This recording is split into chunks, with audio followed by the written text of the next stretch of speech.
It's my absolute pleasure to welcome our opening speaker for tonight, Frank Rizzo from Phoenix.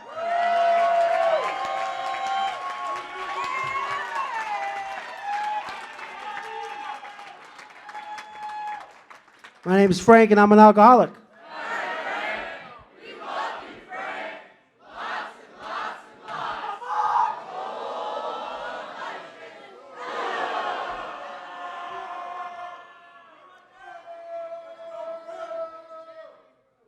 Love you guys too. Welcome to ASCYPAA. If it's your first young people conference, this is all normal. We're not crazy that much.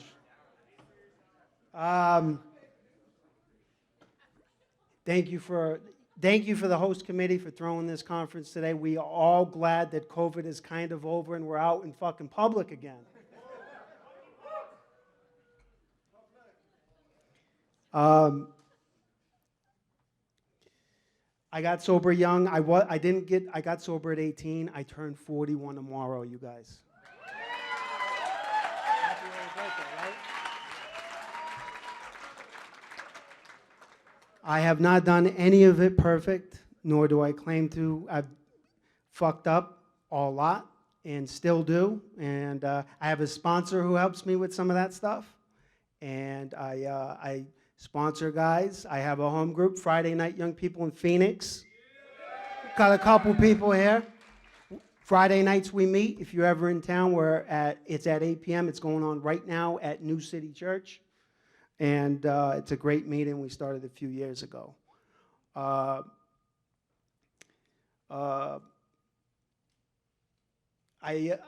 I have 15, 20 minutes, and we're going to listen to Gina from Colorado or New York or wherever she's from.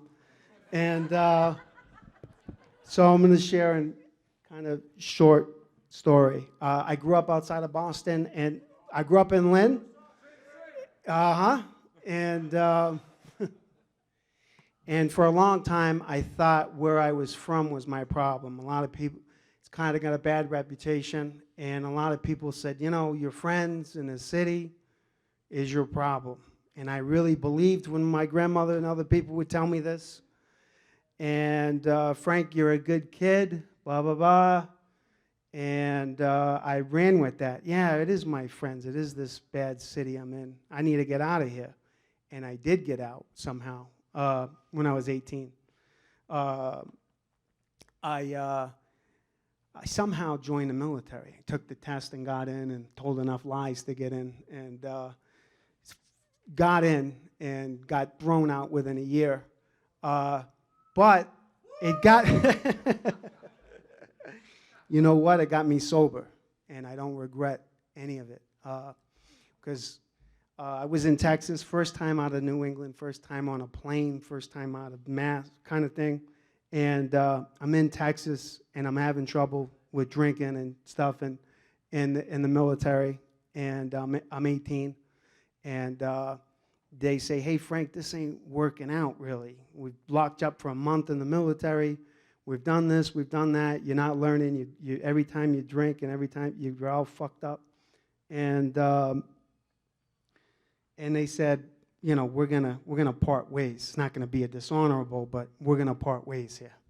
And they said, but go to this outpatient thing, which was kind of a joke, but they had me go to a couple AA meetings. And the first couple, I wasn't buying what you guys were selling, or I wasn't done. And the third one, I found out I was getting kicked out, and I was gonna be sent home to nothing. And I thought, fuck, maybe, and I heard a little bit of hope in the rooms. People were smiling, people were laughing, people were having a good time for some reason, even though they weren't drinking and getting high. And I said, I don't know I thought maybe people were getting high but not drinking, wasn't really sure, wanted to figure it out, and I was willing to give this thing a chance. I had a couple people put their arm around me and say, you know, give us a chance. What do you got to lose? I had nothing to lose. I had that feeling of, fuck. I had that feeling of just, this is it, kid, right? And And then, so I gave this thing a chance, and I really didn't believe in it, although I got a mom and a stepdad that got sober. They never pushed this thing on me, but they got sober. So in the back of my mind, I said, work for them. You know, it didn't cure them of everything in the world. You know, I got this Italian stepdad who's fucking, oof, I hated that motherfucker growing up. But I stuck around in Texas, and I started going to this meeting in a small town in Texas, north of Dallas, and by this military base. And I gave this thing a chance. And there was a couple of young people that were around and took me under their wing. And I got a sponsor, and I was hesitant. I wanted to bullshit these steps you guys were telling me about. Because, come on, I ain't going to really tell the truth. I never told the truth before in my life. And I did. I bullshitted my first way through the steps, and I had a sponsor who saw through that. And I tried to give my half-ass four-step, you know, half done. And he pushed it across back to me. He says, no, you're going to do this again. Fired him. Said, no, I ain't doing this again, right? And I got another sponsor a couple months later. Buddy of mine, young guy I got sober with, goes, hey, you do your fourth and fifth step yet? I said, nah. He goes, what are you waiting on?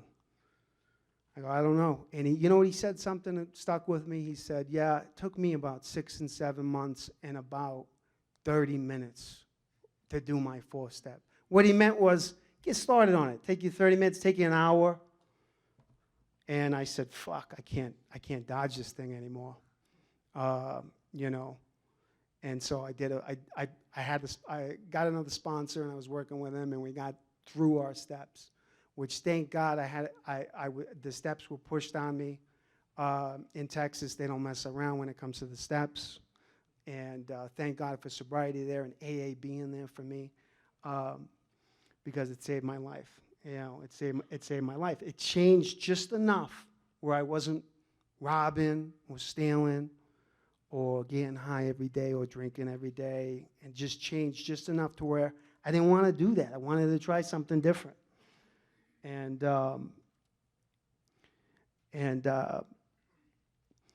it was the beginning of a beautiful thing. You know, a year after being sober, a friend of mine said, hey, my mom got a job in Phoenix, and we're all moving in a month. You want to go? I said, all right. I didn't know anybody out here in Arizona. I had never been here. I didn't know anything about it. And we moved here, and we moved to Phoenix in June. And we came from Texas, and we came into Phoenix June. And by the time we got here, it was nighttime. And we're driving down from Flagstaff into Phoenix. And for some reason, the temperature's going up. It's like fucking 100 degrees, but there's no sun out, right? Never heard of a thing.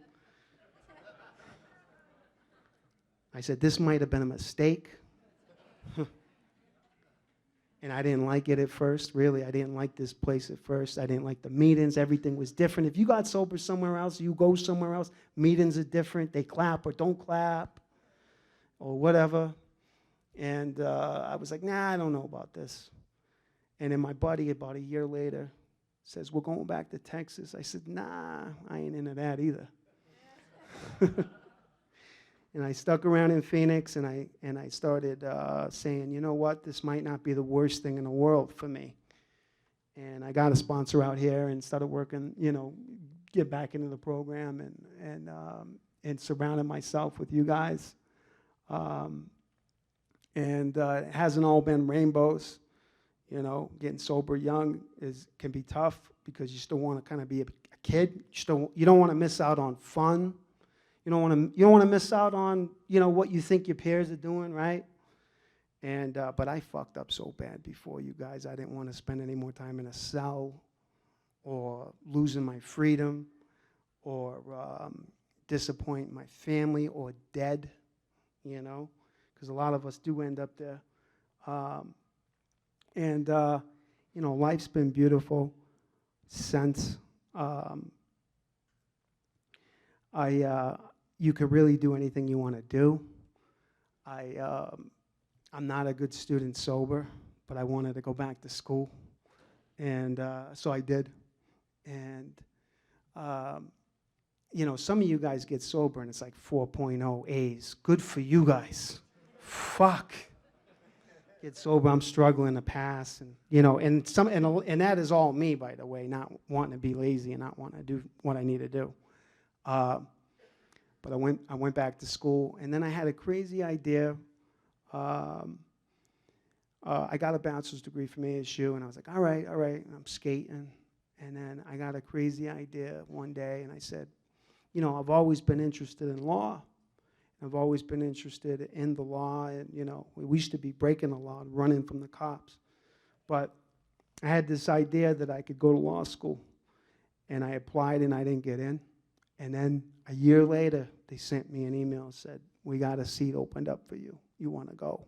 A week before class started, went to law school, you guys, and fucking graduated and did that thing. And I have not passed the bar yet. I'm not a practicing attorney. Don't come to me with your legal fucking shit, because I ain't helping you. Stop drinking and driving.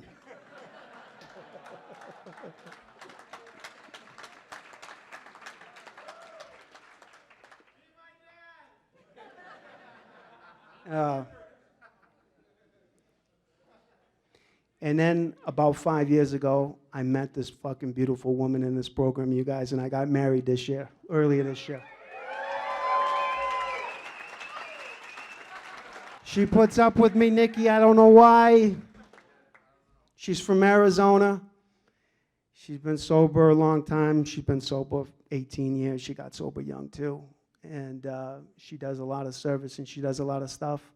And I can't fuck it up. She's working overnight tonight. She's in a nursing program, and she's working overnight. And she's doing a few nights at the hospital, and she's going to get a nursing degree in a year. And we got good things going on. And, you know, and it's not all rainbows. You get together with another alcoholic in this thing, it's a fucking fight 24/7.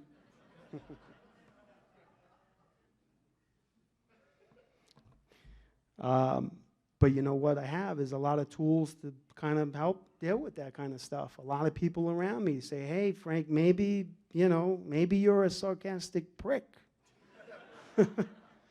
Maybe you should let some stuff go. And I've been learning about that, you guys, and just kind of growing up. And I grew up in this thing. And 10 years ago, somebody came to me. I do a roundup every year in Mexico. You guys, 5 hours south of Phoenix. We go to Rocky Point in October every year. Third weekend. You guys are invited. And I've been on this committee for a number of years, and I even went before I was on the committee. And we had this speaker once, and he goes, hey, you know, Phoenix got the bid for ASCYPAA. This was in 2013. And he goes, it's next year, we're having elections this next weekend. Total God shot, you guys. And I went to the elections, and I didn't get my first position. I was pissed I was going to never come back. You know, fuck, I didn't get that position. Fuck this, right? And then I went back the next week. There was elections the next week, and I got a co-chair position. And I was like taking anything at this point. And it was a beautiful thing for me, you guys. I was a co-chair. I was a co-chair for events, and we threw events for the whole year leading up to ASCYPAA in Phoenix at the Biltmore. 4,500 people came. Some of you guys were there. It was beautiful. I caught the bug. I caught the YPA bug, and I've been in it ever since.